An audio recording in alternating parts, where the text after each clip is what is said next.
Hi, thank you for clicking on the video, and I hope everyone is doing really well. So this video is going to be very, very different from any other video I have pretty much ever put out. Disclaimer, in this video I will be touching on subjects such as eating disorders, body image, violence, rape, sexual assault. If any of those topics are things that you mentally are not in a place to handle, or they are triggering or upsetting, maybe this video is not for you. But if you stick around, I hope you get something out of this video. This is a book review. I know, a book review video that has that kind of disclaimer. So obviously heavy subjects will be discussed. If you read the title, you will know that today I will be talking about the book entitled Hunger by Roxane Gay. Roxane Gay is a writer, professor, social commentator, editor. I stumbled upon her probably most famous publication, Bad Feminist. Highly recommend. Hunger is a collection of essays basically documenting her life experience with her body, her body's history, I guess. She is a fat person. Her words, not mine, but she is fat. And basically it starts at when her body changed. And by change, I mean when she started to try and control it and why she started to try and control it. She is a obese fat person. I am not. However, I do relate to her story in many different ways. And of course, there is a lot of things that she talks about that I personally will not understand that side of it. I will not understand or at least at this point in my life, I do not understand or share the experience of a morbidly fat person. But the reason why she became fat is the reason I became anorexic. Same life experience, two very different outcomes, both very unhealthy outcomes. The first thing she pretty much shares is that she was, at the age of 12, she was gang raped by a bunch of boys from her school or friend. She was into a boy, he and his friends assaulted her. And she used food and eating as a way to disappear. She figured, if I make myself so disgusting looking on the outside to match how disgusting I feel on the inside, I will go unnoticed. Boys, men will ignore me, and no one will hurt me like this ever again. Basically, she could control the bad that was done to her, meaning she fell into violent relationships, but she tolerated it because she felt she deserved it. I was assaulted at a young age, and while I had always struggled with my body image and eating and of my relationship with food up until that point, it was kind of like the thing that just triggered this desperate need to disappear. And I used the lack of food to disappear. I figured that if I, just as her, if I make myself disgusting looking and unattractive and unappealing, no one will hurt me. And if I want to be hurt the way that I was hurt, I get to decide when that happens. Because no one would want me, I'd have to go seek it out. I stopped eating and she started eating for very similar reasons. She never told anyone what happened to her. I never told anyone of significance, aka an adult, what happened. It was something that I had to carry with me as this fuel for my disordered eating, for my eating disorder to thrive. I never put two and two together until much later in life, when I started to actually care what happened to me, and I started to actually think I had some worth to this world. Through this not telling and developing an eating disorder, it creates a world of isolation. Eating disorders create a false sense of control, and isolation does the same thing. It kind of says I get to control who I allow to get close and how close I allow them to get. Same thing with an eating disorder. In this world that is out of control, this one thing I get to control, and that is my body and what happens to it. As I was listening to the book and I was putting all this together in my brain, very heavy stuff to be listening to while at work. Because of this switch that happened in my brain was subconscious, because I never really thought, oh, I was violently assaulted, let me starve myself. It was never, that conversation never happened. But I can look back now and see it as my body betrayed me. This thing that is supposed to keep me alive and supposed to protect me and keep me safe, it betrayed me because this other evil human being used their body to violate mine. So now I'm going to turn around and violate my own body in a way that I get to control, in a way that I know what the rules are and the boundaries are, and I get to choose whether I cross them or I don't. The thought of my body betrayed me kept playing in my mind, and it took me down this thought path of being in recovery but not fully accepting recovery, and thinking to myself, as my body begins to grow and change and become nourished because I'm eating more, again, I feel this betrayal from my body. And it's so ironic because the entire time I'm betraying my own body.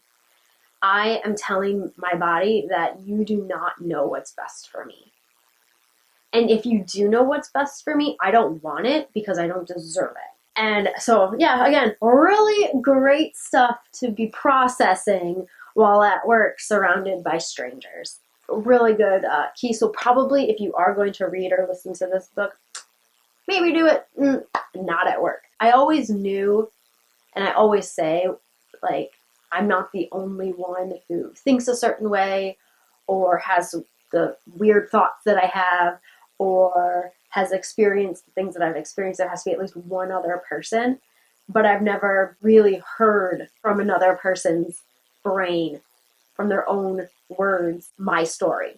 And so it was nice, I guess, to hear that I am in fact not alone. And so therefore, there has to be, if someone watching this is like, I know I'm not alone, but it'd be nice to hear that I'm not alone because of this experience. If you share this experience, you are not alone. The first part of the book about that, which I greatly relate to, I want to talk about parts of it that I don't relate to, but it was really great to hear it voiced, to put words from someone who lives it, out there. She talks about body acceptance. She talks about fat acceptance. She talks about body positivity. And she talks about these movements. While they're great and they create representation, she still doesn't feel represented by these movements because she doesn't feel good.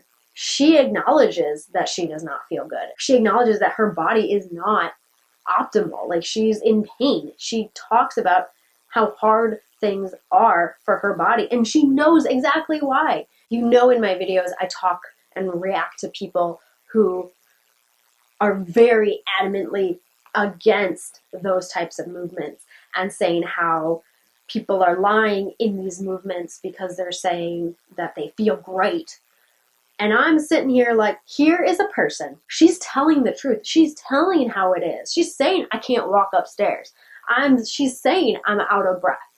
Like, she's saying these things. She's not in denial. It shows that there are people who can be body positive and be part of the fat acceptance movement and still acknowledge that they're not in denial and they know their bodies are breaking down. They know they're in pain and they'll say it because here is an activist who will say it. It felt nice to another check on the old score block against those adamantly opposing fit people who just talk shit about fat people for the sake of talking shit about fat people and just lumping everyone who might claim to be body positive into this denial category. It was important to hear the traumatizing events of her childhood because I think a lot of people would be like, just lose weight.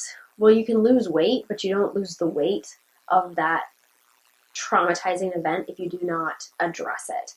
And she didn't address it for a long time. She didn't tell anyone for a long time. She bottled it up, she carried it with her, and it trickled into every aspect of her life and ruined a lot of those aspects of her life. Her body, relationships, friendships, family, like the things that are supposed to be solid and strong in your life broke down because of this guilt and shame that she carried with her and thought she had to carry with her. It's hard to end this video on a positive note because I can't entirely say that the book was positive. And I can't say it's negative either.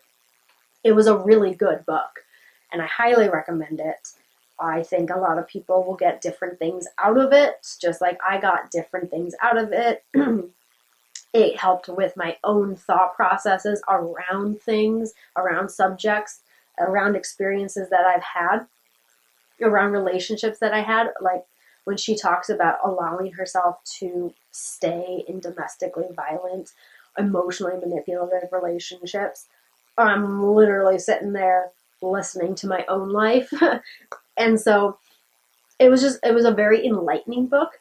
And I think that's why it is neither positive nor negative, because negative things happen in the book, but you can get positive out of it. So like I said, I don't really know how to end this video on a positive note other than the recommendation that you go check it out. Of course, if you are at a place where mentally you might not be able to handle that type of subject matter in its entirety,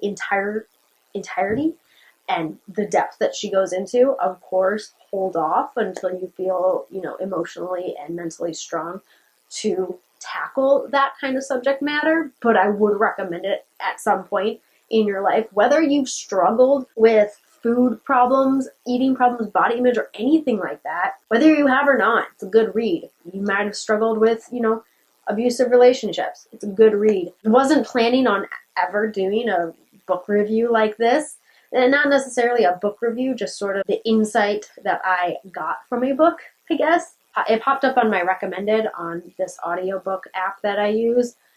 And I had listened to Bad Feminist, so I was like, why not? Started to listen to it. So my brain started going crazy. And I was like, I kind of want to talk about it. So here you go. I talked about it. Anyway, thank you so much for clicking on the video. I hope you enjoyed it. If you did, please give it a thumbs up. If you did not enjoy it, you can give it a thumbs down. That is cool too. I don't mind. If you are not subscribed already, please consider subscribing and be sure to hit the notification bell to stay notified of all future uploads. If you have any comments, questions, video suggestions, anything at all, feel free to leave that in the comment section below. Be sure to go follow me over on Instagram. I apologize if the audio is bad. I'm still working out the glitches with my new microphone, and also I apologize for my voice if it sounds odd. I have a bit of a cold, so not feeling or sounding the best, so I apologize. Anyway, I will see you next time. Bye!